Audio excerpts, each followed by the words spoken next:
안녕하세요 여러분, 빵딜입니다. 오늘은 저희가 Q&A 영상을 준비를 했는데요, 제가 질문을 부탁드렸는데 많은 분들이 질문을 댓글로 해주셔가지고 정말 감사하게 생각하고 있습니다. 일단은 제가 댓글을 한번 읽어보도록 하겠습니다. 첫 번째 질문은 순익여신 사랑님의 질문인데요, 제과나 제빵 쪽을 공부를 해서 미래를 꿈꾸고 있는데 취미가 아니라 혹시 직업으로도 추천을 하시는지. 저는 취미로도 재밌지만 직업으로서도 추천을 드리는데요, 그 이유는 취미로 하는 거랑은 좀 별개의 재미가 있다고 생각을 하거든요. 단기적인 목표를 가지고 하나하나씩 이뤄내는 그런 성취감이 저는 정말 좋더라고요. 그래서 저랑 같은 생각을 가지고 저랑 비슷한 성향을 가지신 분들이라고 하면은 저는 직업으로서 충분히 추천드립니다. 솔직히 저는 이 직업이 제 천직이라고 느낄 만큼 재미있게 하고 있어요. 그리고 두 번째 질문은 줄디님의 질문인데요, 프랑스 현지 제과점이나 디저트 카페에 취업하려면 거기서 학교를 나오거나 프랑스에서 시행하는 자격증을 꼭 따야만 하는가? 이거는 상황마다 조금 다른 것 같아요. 일반적인 프랑스 빵집, 그러니까 보통 동네 빵집이라고 하면은 뭔가 자격증을 요구를 하진 않고요, 어느 정도 언어 실력이랑 그리고 보통은 테스트를 거치는 경우도 있어요. 아니면 하루 동안 같이 일을 해보고 이 사람이 뭔가 일머리가 좀 된다 하면은 그냥 자격증 없이도 일을 시켜주고요.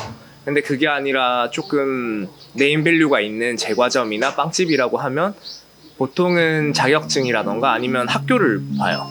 아니면 그 전에 경력이 있는가. 그래서 자격증은 꼭 필요하다고는 말씀드릴 수 없어요. 하지만 있는 게 좋다. 다음 질문은 지우님의 질문인데요, 혹시 제일 좋아하는 빵 있는가? 저 제일 좋아하는 빵은 크로아상 제일 좋아합니다. 만드는 것도 좋아하고 먹는 것도 좋아해요. 다음은 님의 질문이에요. 유학 가기 전에 몇 년 일하고 유학 중 몇 년 일하고 유학 갔다 와서 몇 년 일하셨나요? 워홀도 갔다 오셨나요? 저는 워홀로 먼저 프랑스 생활을 시작했고요. 그 다음에 학생 비자로 일을 조금 더 하다가 거기에 연장을 하면서 페랑디라는 학교를 다녀왔어요. 프랑스 가기 전에, 그러니까 워홀 가기 전에는 부산에서 한 1년 반, 2년 정도 프랑스 셰프님 밑에서 일을 했고요. 워홀 가서 1년 일하고 또 학생 비자를 가지고 1년 정도 일하다가 학교를 다녔다가 총 거의 한 5년 정도 일했던 것 같아요.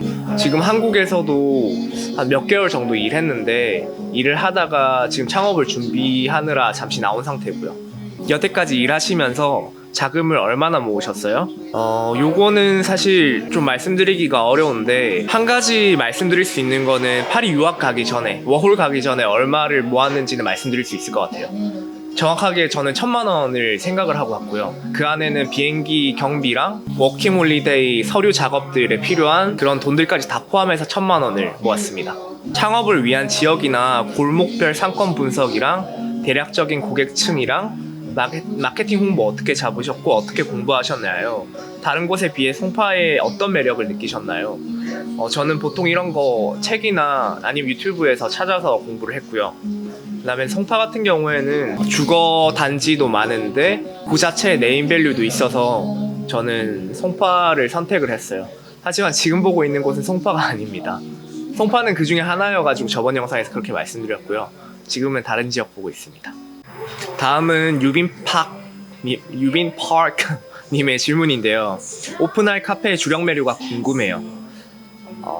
제가 지금 생각하고 있는 주력 메뉴는 페스츄리류랑 그 다음에 에그타르트입니다. 다음은 오행님의 질문, 가장 자신 있는 디저트? 가장 자신 있는 디저트는, 그러니까 빵도 포함한다고 하시면은 저는 크로아상 제일 자신 있어요. 두 번째, 카페 오픈하시면 어떤 종류를 주류로 판매를 하실 건가요? 요것도 아까 질문이랑 겹치는데 크로아상류, 페스츄리류랑 그 다음에 에그타르트 주류로 판매할 예정입니다. 다음은 이응이응님. 제과제빵을 시작하게 된 계기가 무엇인가요? 제과제빵은 사실 저는 제과제빵을 하기 전에 요리를 먼저 공부를 했었어요.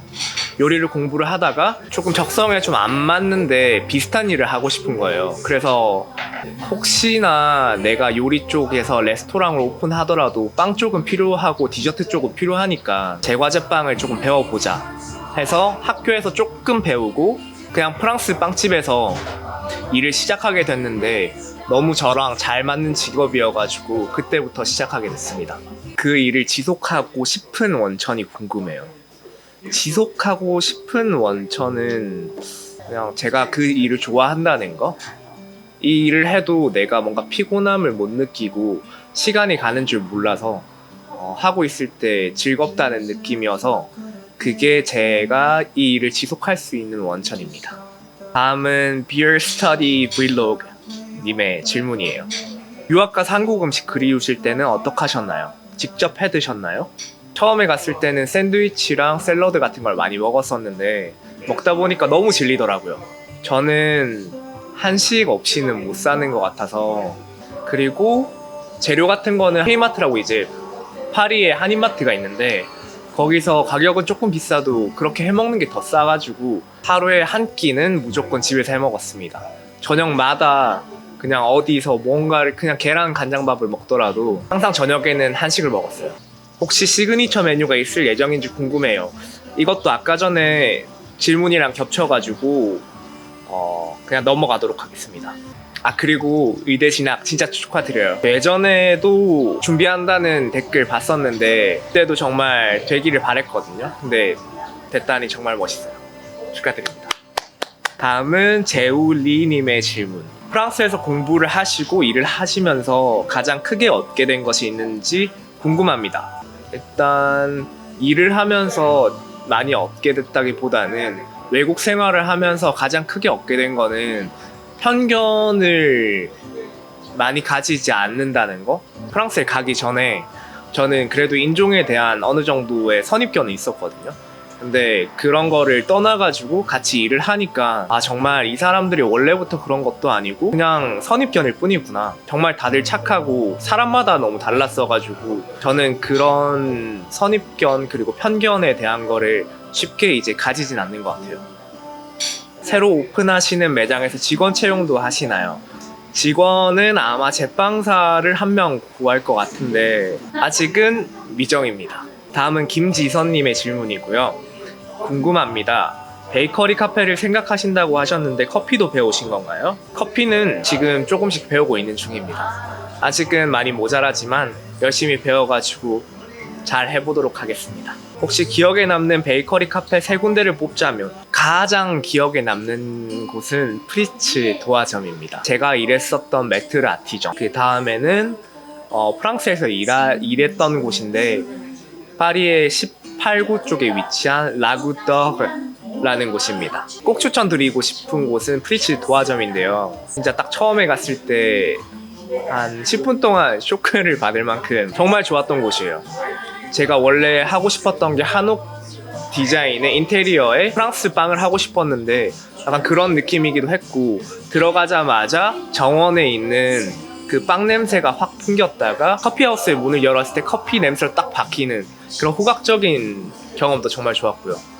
그런 여러 가지 요소들이 저를 약간 충격에 빠뜨릴 만큼 좋았어가지고 오픈한 지 아마 제 생각에는 7년 정도 된 것 같은데 7년이 지난 곳이지만 사랑하고 있습니다. 더보기란에 정보들 적어다 놓을 테니까 시간 되시면 한번 꼭 가보시기를 추천드립니다. 지금 안에 실내 사운드가 조금 커가지고 겹쳐서 밖으로 나와 봤습니다. 다음은 옥자님의 질문인데요. 우차, 드디어 먹어볼 수 있는 건가요? 네, 드디어 먹어볼 수 있습니다. 다음은 알바몬 찌리본님의 질문입니다. 브금 Forget Me Not 노리신 건가요? 이거 처음에 보고 좀 놀랐어요. 이걸 알아봐 주시는 분이 계시는구나. 이 제목대로 그 의미를 노린 것도 있습니다. 그리고 불어 공부할 때 꿀팁 같은 거 있으면 알려주세요. 특히 발음을 물어보시네요. 발음은 네이버 사전에 프랑스어 사전이 있거든요. 본인이 발음이 조금 안 되는 단어를 검색을 한 다음에 음성 듣기 버튼을 누르시면서 발음 한번 하고 비슷한지 한번 자기 녹음해가지고 들어보고 그렇게 하는 걸 추천드립니다. 게흐 발음 정말 힘들긴 하죠. 열심히 하시면 될 거예요. 그리고 같은 분의 다른 질문인데요. 출근해서 빵 굽고 오픈 준비, 빵 진열까지 걸리는 시간이 궁금해요. 몇 시에 출근하고 몇 시에 퇴근하시는지. 이거는 빵집마다 다른데요. 프랑스에 있었을 때는 4시까지 출근해야 되는 곳이 있었어가지고 오후 1시나 2시에 퇴근했었어요. 그래서 해 떠 있을 때 퇴근해가지고 저는 그때 정말 좋았습니다. 그리고 한국에서는 7시에 출근해서 한 오후 4시에 퇴근하는. 다음은 알반 에일레르님의 질문인데요. 왜 프랑스에서 일 안 하고 귀국하신 거예요? 애초에 학교만 거기서 다닐 계획이었나요? 프랑스에서 한국으로 귀국한 이유는 첫 번째는 코로나가 터져가지고 제가 더 이상 일을 하기가 힘들 거라는 생각에 귀국을 했고요. 두 번째는 코로나 때문에 그리고 외국인이라는 이유로 비자를 발급받기가 조금 많이 힘들어졌었어요. 그리고 세 번째 이유는 제 가게 오픈하기 전에 그래도 한국에서 조금 일을 해보는 게 낫지 않을까 이런 생각으로 귀국을 했습니다.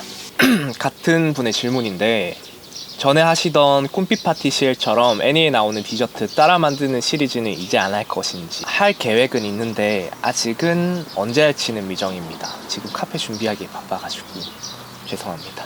질문은 여기까지가 끝이고요. 그 외에 질문이 아닌 그냥 답글을 달아주신 미유님, 뜨왈기님, 밤빵이님, 딜리샤스님, 김지수님, 글봄님, 빵빵뽀님, 조윤이님, 뇸뇸님, 그라데이션님, 김용님, 얼수님, 김지선님, NC님, 지근전님, 의정리님, 박찬호님, 빵 굽고 싶은 인간님 댓글로 응원해주셔서 정말 감사합니다. 댓글을 따로 다시진 않으셨지만 항상 응원해주고 격려해주시는 저희 구독자님들 정말 감사드립니다. 정말 감사하게 생각하는 만큼 제가 좋은 영상으로 보답하도록 하겠습니다. 오늘의 영상은 여기까지고요. 다음 영상에서 뵙도록 하겠습니다. Merci beaucoup. Bonne nuit. Bon après-midi.